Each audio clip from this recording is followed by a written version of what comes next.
Moving on to part C of the question.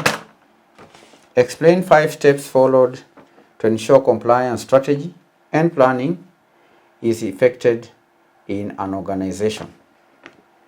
Steps followed to ensure compliance strategy and planning is effected.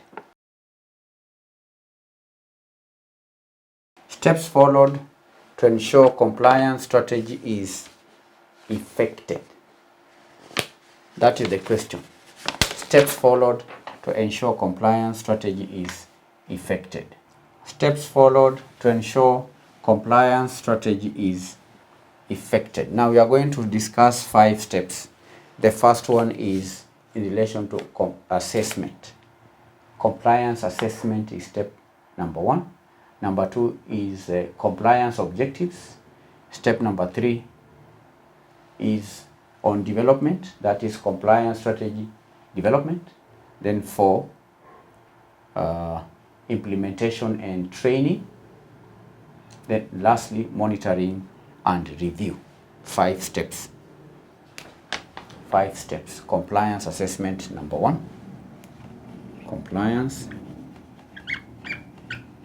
assessment. Compliance assessment.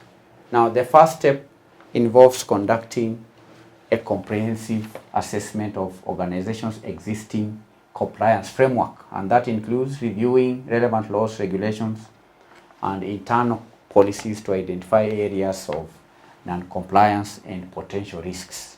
So first of all, carry out comprehensive assessment. Then number 2, compliance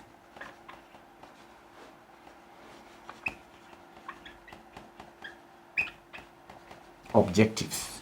Compliance objectives. Based on the assessment conducted in step number 1, the organization can establish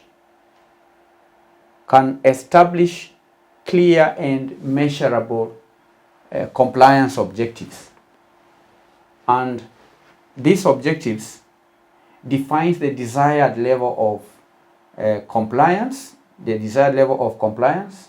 and they also serve as a guide for developing the compliance strategy.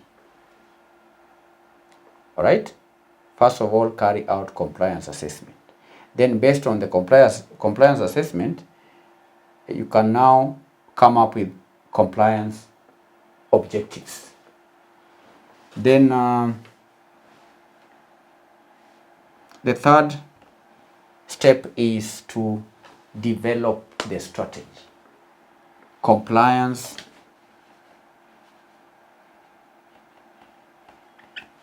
strategy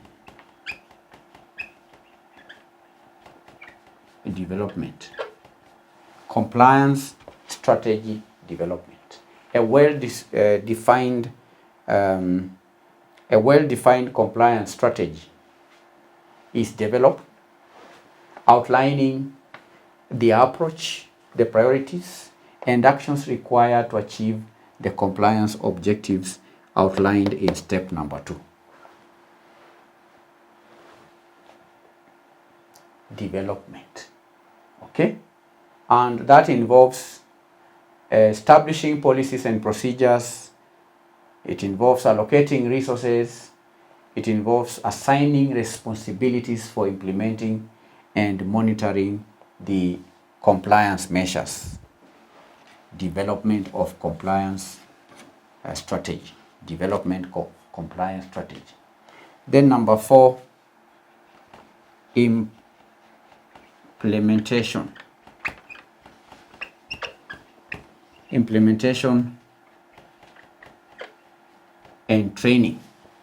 Implementation and training. The compliance strategy is put into action in step number 4 through implementation of appropriate compliance measures.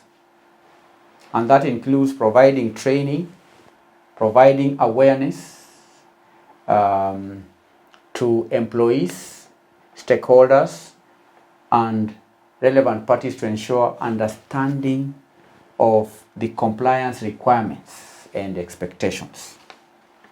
Then, of course, the last step is monitoring. Monitoring